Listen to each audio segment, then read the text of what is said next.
ഈ കഴിഞ്ഞ കുറഞ്ഞൊരു വർഷങ്ങളായിട്ട് നമ്മുടെ നാട്ടിൽ കണക്കിൽ കവിഞ്ഞ് വേനലുണ്ടാകുമ്പോൾ അല്ലെങ്കിൽ വരൾച്ച ഉണ്ടാകുമ്പോൾ അന്തരീക്ഷ ശാസ്ത്രജ്ഞരും കാലാവസ്ഥ നിരീക്ഷകരും പറഞ്ഞു കേൾക്കുന്ന ഒരു വാക്കാണ് എൽ നീനിയോ. ഇത് ഒരു സ്പാനിഷ് ഉത്ഭവത്തിൽപ്പെട്ട വാക്കാണ്. നമ്മുടെ നാട്ടിലുണ്ടാകുന്ന പാരിസ്ഥിതിക കാലാവസ്ഥാ പ്രശ്നങ്ങൾ ഉണ്ടാകുന്നതല്ല ഈ പ്രതിഭാസം. തെക്കൻ ശാന്തസമുദ്രത്തിൽ, അതായത് സദേൺ പസഫിക് ഓഷനിൽ ഉണ്ടാകുന്ന ചില പ്രത്യേകതകളാണ് ലോകമെമ്പാടും ആഘാതം സൃഷ്ടിക്കുന്ന എൽ നീനിയോ എന്ന പ്രതിഭാസത്തിന് കാരണം. എന്താണ് എൽ നീനിയോ? എങ്ങനെയാണ് ഇതുണ്ടാകുന്നത്? വിശദമായി നോക്കാം. നമസ്കാരം. ചെറുതല്ല കാര്യത്തിൻ്റെ പുതിയ വീഡിയോയിലേക്ക് എല്ലാവർക്കും സ്വാഗതം. ചില വർഷങ്ങളുടെ ഇടവേളകളിൽ പസഫിക് സമുദ്രത്തിലുണ്ടായി ആഗോളതലത്തിൽ വലിയ അളവിൽ കാലാവസ്ഥ മാറ്റം ഉണ്ടാക്കുന്ന ഒരു പ്രതിഭാസം. അതിൻ്റെ പേരാണ് എൽ നീനോ. പേമാരിയും പ്രളയവും മുതൽ വരൾച്ചയും കാട്ടുതീയും വരെ ഉണ്ടാക്കുന്നു എൽ നീനോ. ഭൂമധ്യരേഖ പ്രദേശത്താണ് ഇത് ഉത്ഭവിക്കുന്നതെങ്കിലും ആഗോളതലത്തിൽ ഇത് വിനാശകാരിയാണ്. എൽ നീനോ എങ്ങനെ ഉണ്ടാകുന്നു എന്ന് നമുക്ക് നോക്കാം. സമുദ്രജലത്തിന്റെ ചില പ്രത്യേക സ്വഭാവമാണ് ഇതിന് കാരണം. നദികളിൽ കാണുന്നത് പോലെ സമുദ്രങ്ങളിലും കടലുകളിലും ജലം ഒഴുകുന്നില്ല. സമുദ്രവും കടലും തമ്മിലുള്ള വ്യത്യാസം എന്താണെന്ന് വിശദമായ ഒരു വീഡിയോ നമ്മുടെ ചാനലിലുണ്ട്, കാണാൻ ശ്രമിക്കുക. ഈ വീഡിയോയുടെ ലിങ്ക് ഞാൻ ഡിസ്ക്രിപ്ഷൻ ബോക്സിൽ കൊടുത്തിട്ടുണ്ട്. പറഞ്ഞു വരുന്നത്, ജലം ഒഴുകുന്നില്ല എങ്കിലും സമുദ്രങ്ങളിൽ അതിശക്തമായ ജലപ്രവാഹങ്ങളുണ്ട്. ഓഷൻ കറൻസ് എന്നാണ് ഇവ അറിയപ്പെടുന്നത്. സമുദ്രജലം ഉപ്പ് രസമുള്ളതാണെന്ന് അറിയാമല്ലോ. ഇതിനെ സലിനിറ്റി, അതായത് ലവണാംശം അല്ലെങ്കിൽ ലവണത്വം എന്നെല്ലാമാണ് പറയുന്നത്. വെള്ളത്തിൽ എത്രമാത്രം ലവണാംശം അടങ്ങിയിട്ടുണ്ട് എന്നതിൻ്റെ കണക്കാണ് സാലിനിറ്റി. ഇതിനെ സൂചിപ്പിക്കുന്നത് പാർട്സ് പെർ 1000 എന്നാണ്. 1000 ഗ്രാം ജലം വറ്റിച്ചാൽ, അതായത് 1 കിലോ ജലം നീരാവിയാക്കിയാൽ എത്ര ഗ്രാം ഉപ്പ് കിട്ടും എന്നാണ് ഇത് എളുപ്പം മനസ്സിലാക്കാനുള്ള വഴി. ലോകത്തിൽ അങ്ങോളം ഇങ്ങോളമുള്ള സമുദ്രത്തിൽ ആവറേജ് സാലിനിറ്റി 35 പാർട്സ് പെർ 1000 ആണ്. അതായത് 1000 ഗ്രാം കടൽ ജലം വറ്റിച്ചാൽ 35 ഗ്രാം ഉപ്പ് കിട്ടും എന്നർത്ഥം. പല കടലുകളിലും സമുദ്രങ്ങളിലുമായി ഒരേ സമുദ്രത്തിൽ തന്നെ പല ഭാഗങ്ങളിലും സാലിനിറ്റിക്ക് മാറ്റമുണ്ടാവും. സമുദ്രജലത്തിന്റെ ലവണത്വം, സാന്ദ്രത, താപം, അതോടൊപ്പം കാറ്റ് എന്നിവയെല്ലാം ചേർന്ന് ഒരു വലിയ മാസ് ഓഫ് വാട്ടറിനെ ഒരിടത്തു നിന്ന് മറ്റൊരിടത്തേക്ക് നീക്കുന്നതിനെയാണ് ഓഷൻ കറണ്ട് എന്ന് പറയുന്നത്. താപവ്യത്യാസം അനുസരിച്ച് ഇവയെ ഉഷ്ണജലപ്രവാഹമെന്നും ശീതജലപ്രവാഹമെന്നും തരംതിരിച്ചിട്ടുണ്ട്.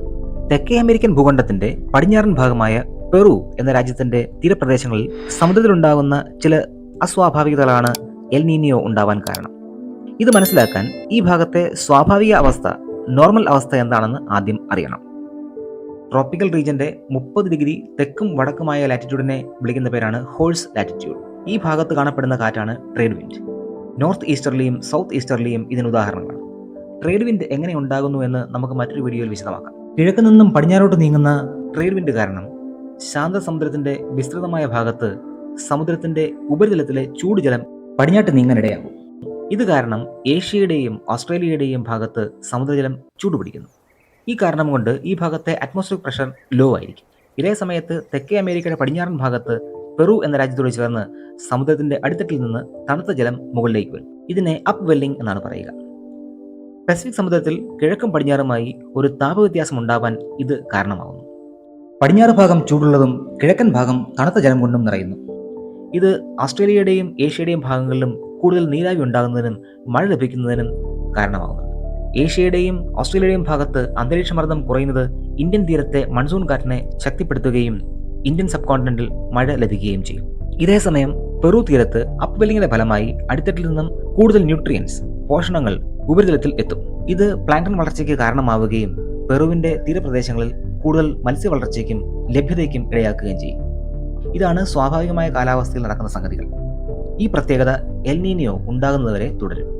എന്നാൽ ചില സമയങ്ങളിൽ അന്തരീക്ഷത്തിലുണ്ടാകുന്ന വ്യതിയാനം കാരണം ട്രേഡ് വിൻഡ് ദുർബലമാവും. ഇത് കാരണം നേരത്തെ പറഞ്ഞതിന്റെ വിപരീതാവസ്ഥയാണ് ഉണ്ടാകുന്നത്. അതായത് ചൂടുള്ള ജലവിഭാഗം പെറുവിന്റെ തീരത്ത് തന്നെ തങ്ങും. ഈ സമയം upwelling ഉണ്ടാവുകയുമില്ല. ഈ കാരണത്താൽ സാധാരണ തണുത്ത ജലം കാണപ്പെടുന്ന ഇടങ്ങളിൽ ചൂട് കൂടിയ ജലം ആയിരിക്കും ഉണ്ടാവുക. ഇത് നിർവചിക്കാനാവാത്ത കാലാവസ്ഥയാണ് ഉണ്ടാക്കുന്നത്. ഭൂമധ്യരേഖ പ്രദേശങ്ങളിലെ മഴയെയും കാറ്റിനെയും ഇത് ബാധിക്കും. ആഗോളതലത്തിൽ തന്നെ വലിയ കാലാവസ്ഥാ മാറ്റത്തിന് ഇത് വഴിവെക്കും. ഇതിന്റെ ആദ്യത്തെ പ്രത്യാഘാതം പെറു തീരത്തുള്ള മത്സ്യലഭ്യത കുറയുമെന്നുള്ളതാണ്. കാരണം upwelling നടക്കുന്നില്ല, ന്യൂട്രിയൻസ് എത്തുന്നില്ല. അതുകൊണ്ട് തന്നെ പ്ലാങ്ടണുകളുടെ വളർച്ച ഉണ്ടാവുകയില്ല, മത്സ്യ വളർച്ചയും ലഭ്യതയും കുറയുകയും ചെയ്യും. തെക്കേ അമേരിക്കൻ ഭൂഖണ്ഡത്തിലുള്ള ചില രാജ്യങ്ങളിൽ ഇത് കനത്ത പേമാരിയും വെള്ളപ്പൊക്കവും ഉണ്ടാക്കുന്നുണ്ട്. അന്തരീക്ഷമർദ്ദം താഴാത്തതുകൊണ്ട് ഏഷ്യയുടെയും ഓസ്ട്രേലിയയുടെയും ഭാഗങ്ങളിൽ മഴമേഘങ്ങൾ രൂപപ്പെടുകയില്ല. ഇത് ഇന്ത്യ, ബ്രസീൽ, ഇന്തോനേഷ്യ തുടങ്ങിയ രാജ്യങ്ങളിൽ വരൾച്ചയുണ്ടാക്കുന്നതിന് കാരണമാകും. ചില സന്ദർഭങ്ങളിൽ ഏഷ്യൻ രാജ്യങ്ങളിൽ ഉഷ്ണക്കാറ്റിനും ഓസ്ട്രേലിയ തുടങ്ങിയ രാജ്യങ്ങളിൽ കാട്ടുതീക്കും കാരണമാവാം.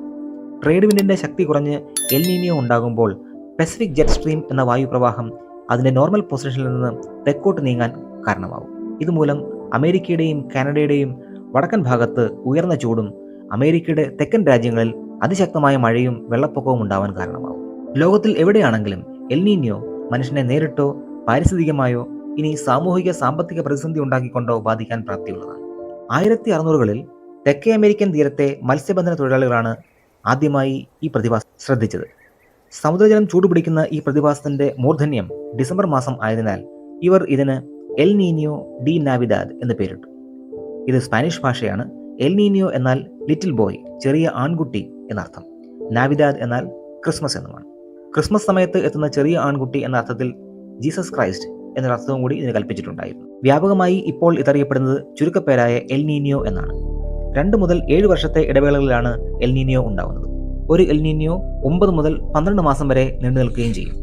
1930കളിൽ സർ ഗിൽബർട്ട് വാക്കർ ആണ് ഭൂമധ്യരേഖാ പ്രദേശത്ത് വർഷാവർഷം ഉണ്ടാകുന്ന കാലാവസ്ഥാ മാറ്റത്തെപ്പറ്റി ആദ്യമായി പഠിക്കുന്നതും ഇതിനെ സതേൺ ഓസിലേഷൻ എന്ന് വിളിക്കുന്നതും.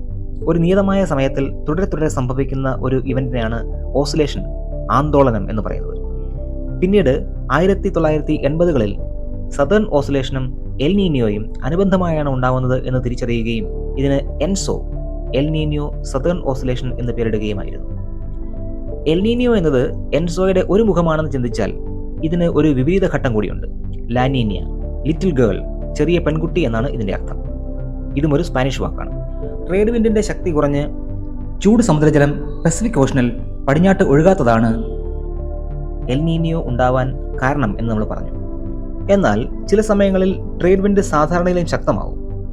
ഇങ്ങനെ വരുമ്പോൾ ശാന്തസമുദ്രത്തിന്റെ ഭൂമധ്യരേഖാ പ്രദേശത്ത് ചൂട് ജലത്തെ ഇത് വീണ്ടും ശക്തിയായി പടിഞ്ഞാറേക്ക് തള്ളും. പടിഞ്ഞാറൻ പസഫിക്കിൽ ആസ്ട്രേലിയയുടെയും ഏഷ്യയുടെയും ഭാഗത്ത് കൂടുതൽ ചൂടുജലം എത്തുകയും വലിയ തോതിൽ അന്തരീക്ഷമർദ്ദം കുറയുകയും ചെയ്യും.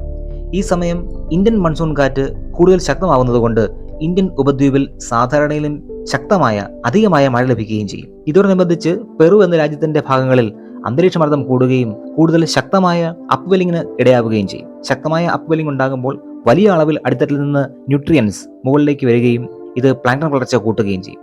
പ്ലാങ്ടൺ വളർച്ച കൂടുന്നതനുസരിച്ച് മത്സ്യ വളർച്ചയും മത്സ്യലഭ്യതയും കൂടുകയും ചെയ്യും. എൻസോയുടെ സ്വഭാവം ഇതൊക്കെയാണെങ്കിലും ഓരോ എൽ നീനിയോയും വ്യത്യസ്തമായതുകൊണ്ട് ഇതിന്റെ പ്രത്യാഘാതവും വ്യത്യസ്തമായിരിക്കും. പഠനങ്ങളനുസരിച്ച് എൽ നീനിയോയുടെയും ലാ നീനിയയുടെയും ആവറേജ് ദൈർഘ്യം എന്ന് പറയുന്നത് 1 മുതൽ 7 വർഷങ്ങൾ വരെയാണ്. ഒരിക്കൽ ഉണ്ടായാൽ എൽ നീനിയോ 9 മുതൽ 12 മാസം നീണ്ടു നിൽക്കുകയും ലാ നീനിയ 1 മുതൽ 3 വർഷം വരെ നീണ്ടു നിൽക്കുകയും ചെയ്യുമെന്ന് പറയുന്നു. വിശദമായ പഠനത്തിന്റെയും ഡേറ്റയുടെയും അടിസ്ഥാനത്തിൽ ലാ നീനിയയേക്കാൾ കൂടുതൽ ആവൃത്തിയിൽ ഉണ്ടാകുന്നത് എൽ നീനിയോ ആണെന്ന് തെളിവുകളുണ്ട്.